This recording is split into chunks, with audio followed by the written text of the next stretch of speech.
You were never supposed to hear this, but one of America's most powerful chemical dynasties knowingly poisoned an entire town for decades and kept making billions while they did it.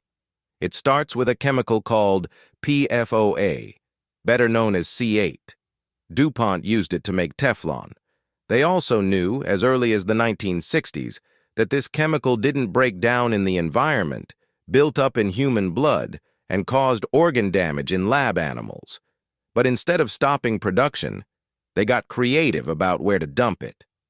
One of the places? A landfill in Parkersburg, West Virginia, right next to the community drinking water supply.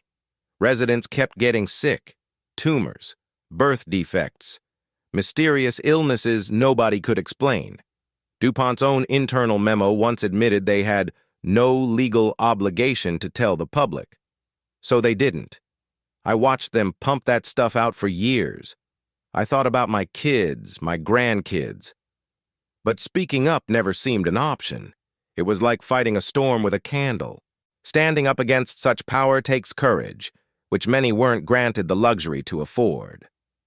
Voices remained silent, by fear and by necessity.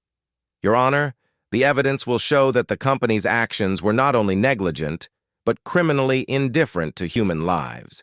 Years later, the fight for justice finds its stage. A courtroom becomes the battlefield where truth seeks to speak, louder than it ever has before. For the town of Parkersburg, healing has been slow, justice even slower. But awareness has taken root. Regulation improves, and most importantly, stories are no longer silenced.